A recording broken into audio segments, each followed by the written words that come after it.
Good afternoon and welcome to Stand of Trends Research and Advisory at Abu Dhabi Book Fair 2023. Wherever you may be in the world, book fair are always exciting events. They are indispensable and essential platform for scientific and cultural exchange. They inspire imagination and with it instigate innovative thinking about the new world and ideas, thus generating important discussion. This is what Trends Research and Advisory believes in. My name is Awad Al-Bareki, Chief Global Officer at Trends Research and Advisory. On behalf of Dr. Muhammad Al-Ali, Trends CEO, it's my great pleasure to welcome our guest today, Dr. Brendan Cannon. Dr. Brendan is Assistant Professor of International Security at Khalifa University here in Abu Dhabi, UAE. He has earned his PhD in Political Science from Utah University in USA. His research is at the nexus of international security, international relations, and geopolitics. He has published on topics relating to regional security and geopolitics, arms industry, and shifting distribution of power across the Indo-Pacific region. Dr. Brendan articles appear in Defense Studies, Small War Insurgency, Asian Security, and Third War Quarterly. His new book, edited with Dr. Kai Hakata, is Indo-Pacific Strategies, Navigating Geopolitics at the Dawn of the New Age. It was published by Routledge in 2021. Trends Research and Advisory is delighted to have translated and published the book into Arabic. And we are here today to discuss the book with the author, Dr. Brendan. So, first of all, Dr. Brendan, congratulations on the Arabic edition of your book. So, before we address the specific, I want to start by asking you a general question. Uh, the Indo-Pacific region, as it's important, why is it and why it's important for, not for UAE, but the Gulf and the Arab world? Well, thank you very much, Awad. It's a real pleasure to be here. This would not be possible at all without the Trends family, who I'm deeply grateful to, and especially to the good graces and support of Dr. Muhammad Al-Ali. It's a real pleasure and honor to be here and to be at the Abu Dhabi International Book Fair. And just to kind of showcase this book, which is the product of 4 to 5 years of research and the collaboration with my co-editor, Dr. Kei Hakata, at Seikei University in Tokyo. He could not be here today, but he deserves equal honor and praise for this product, as well as the contributors to the book who come from around the world and give us different perspectives, to include my colleague Dr. Ash Rossiter in the audience here, who has a chapter in the book. So thanks again, and let me get right to the point and answer your question. So the Indo-Pacific is one of these terms that it's hard to believe that this wasn't really a common term even 7 years ago, okay? The term Indo-Pacific, or free and open Indo-Pacific, was first iterated or coined by Prime Minister Shinzo Abe of Japan in Nairobi, Kenya, back in 2016. And since then, it's become this very interesting term or concept that you see now regularly. It featured very prominently at the recent G7 meetings in Tokyo, in Hiroshima, in Japan, and you'll see it often in the newspapers, certainly in trends analyses and things like that. So what is it? It is a concept and a geography. Okay, the geography is fairly simple. At its kind of widest or broadest interpretation, we're looking at the area that encompasses the Gulf, and certainly the Arabian Peninsula and the Middle East itself, the Arab world, if you will, the eastern coast of Africa, and then stretching eastward from there across the Indian Ocean, so the subcontinent, India, Pakistan, etc., Southeast Asia, and then on into East Asia, down to Australia, and across the Pacific Ocean all the way to the west coast of the Americas. So that's the geography. But that's not why we're talking about it, really. It's also a concept in that it has normativity. And normativity is the way we want the world to be, right? We see what we have, we think we can do better, and in this it's very much in line with the way the UAE, I think, operates in general, wants to see a better world. And so this is really the kind of hold-all concept we see here, where there's talk of rule of law, free and open, freedom from predation and coercion, these type of concepts. And so this is where that traction, it's the marriage of the geography and these normative conceptualizations, and then strategies promulgated by individual governments or groups of states that have really led to the traction and the importance of this over the past 7 years. This is, I think, you hit the point. So I want to know now. Talk about more about. I know there is 12 chapter and there are 12 author of each chapter. Can you tell me more about the findings of each chapter, or the most interesting finding, and especially related to the Gulf and the Middle East? Yeah, thank you. So as I mentioned earlier, this is an edited volume, and it contains 12 chapters with a new introduction for the Arabic edition that was written by Professor Kay Hakata and I just in the last couple of months. So it's very timely as far as that's concerned. The book, it has an introductory chapter, the first chapter, which explains what the Indo-Pacific is, gives you a little more detail rather than more than what I just said, and goes into both the geography and the normativity and what we call a geography of strategies that is the Indo-Pacific.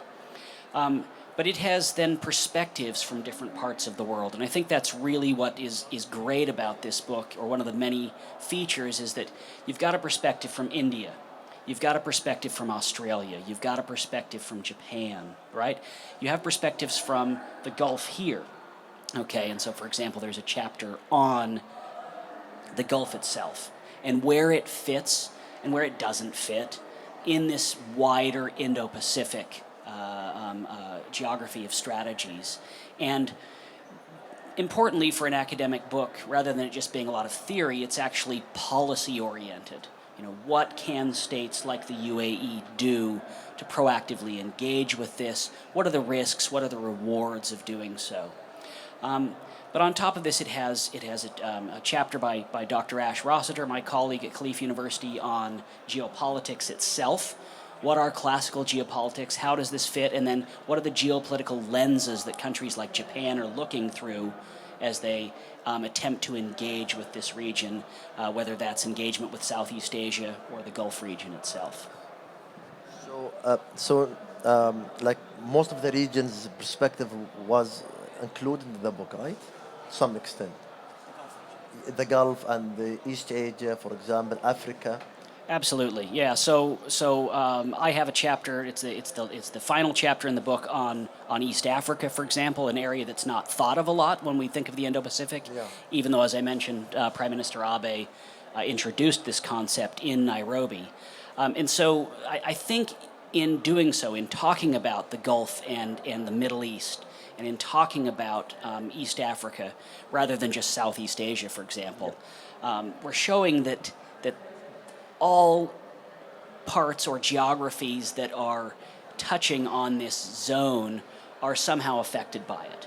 And therefore, what is the best way to proactively interact and do so in a way that leads to cooperation rather than conflict?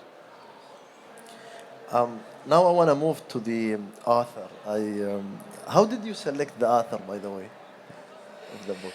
Well, we just, put names in a hat and drew them out. And no, I mean, a lot of this, since this wasn't a research project in a methodologically sound way, as you're learning at Khalifa University, this is about scholars that we already knew who had a good reputation and were experts in the field, but also going to people, for example, like Eva Pejsova, a Czech scholar residing in both Paris and Brussels, who we didn't know, but who's written extensively on Europe and the European Union and its interactions with the Indo-Pacific.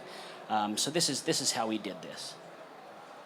And when you started with the Professor Kai Hakata, What was your motive when starting the book, writing the book, and what was the genesis of that collaboration? Well, this is kind of an Indo-Pacific story in and of itself. Prior to living in Abu Dhabi, and I've been here for almost 7 years, but prior to living here, I lived in Nairobi.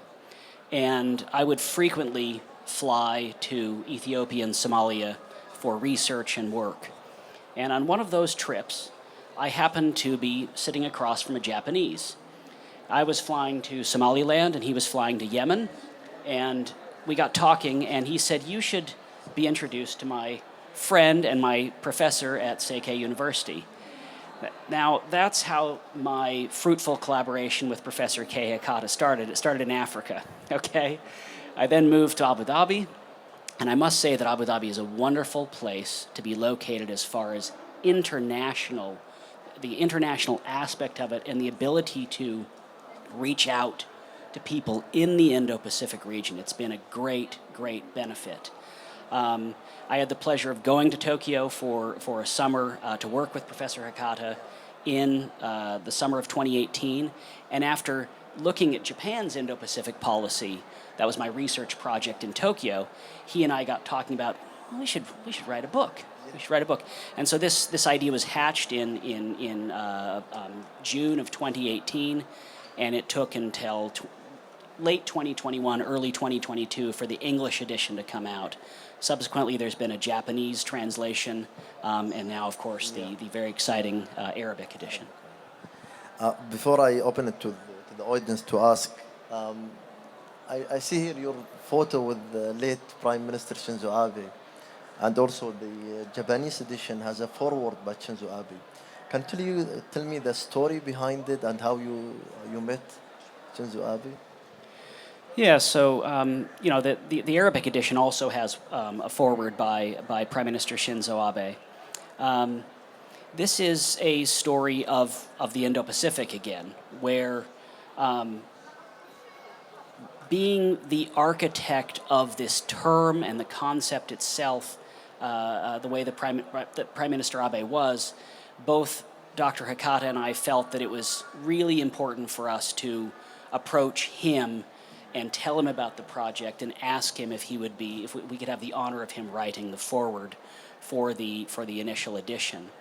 And Kei Hakata was able to get in touch with him and meet with him a number of times. And then in May of last year, right as the English edition was published, I was able to travel to Tokyo, and as you can see in the photo, we presented him with the English edition of Indo-Pacific Strategies, and subsequently asked him to write a new message for the Japanese translation, which was forthcoming. And it's my understanding that was the last thing he wrote prior to his untimely death in July, but that message is included in the Japanese edition. Thank you, Dr. Brendan. I have a lot of questions, but I will give the floor for our audience. So anyone has a question, just raise your hand.